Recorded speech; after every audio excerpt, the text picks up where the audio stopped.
Hi, it's TK with the weekly words of encouragement. In the last devotional, we discussed viewing our work as worship. Like work, rest has existed since the creation of the world. Genesis chapter 2, verses 2 and 3 tell us, on the seventh day, God had finished his work of creation, so he rested from all his work. And God blessed the seventh day and declared it holy, because it was the day when he rested from all his work of creation. As Dr. Tony Evans notes in his Bible commentary, God rested on the seventh day not because he was weary, but because he wanted to provide us a model. I'd like to pose a question. When was the last time you did absolutely nothing related to work and didn't feel guilty about it? Whether our jobs require physical labor or mental labor or both, we need to rest our bodies and our minds. Unfortunately, our society doesn't encourage rest. Instead, it applauds constant activity and busyness. I don't think we realize that if we engage in nonstop activity, then we will end up depleted and weary. Dictionary.com defines weary as physically or mentally exhausted by hard work, exertion, strain. You feel fatigued, tired. Does this definition fit you? Is your body weary from working long hours to provide for your family? Is your mind exhausted by the mere thought of the significant racial and political divisions in our country? Is your soul weary from hearing about families mourning the loss of loved ones, the natural disasters impacting our planet, and the many crises brewing around the world? I'll admit to feeling weary and exhausted often. I'm particularly susceptible to mental, emotional, and spiritual fatigue. Several years ago, an elder from my church reminded me that weariness often results when we try to act, work, or perform in our own strength rather than relying on God. He was so right. And life has taught me that weariness can also result when I'm disconnected from God. When I'm not praying, reading and studying His Word, listening to worship music, attending church service, or fellowshipping with other followers of Christ.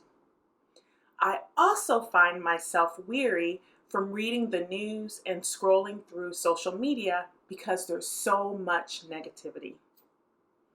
When I'm working in my own strength, or when I'm disconnected from God, or when I'm absorbing too much negativity, I'm left feeling discouraged, depleted, disappointed, defeated, disillusioned, and depressed. In other words, I'm weary.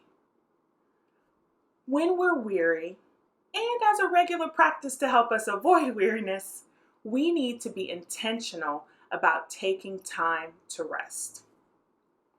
We can follow the counsel Jesus gave his disciples, recorded in Mark chapter 6, verse 31. Then Jesus said, "Let's go off by ourselves to a quiet place and rest a while." He said this because there were so many people coming and going that Jesus and his apostles didn't even have time to eat. After ministering to crowds through teaching, healing, and feeding, Jesus recognized the need to go to a quiet place to rest.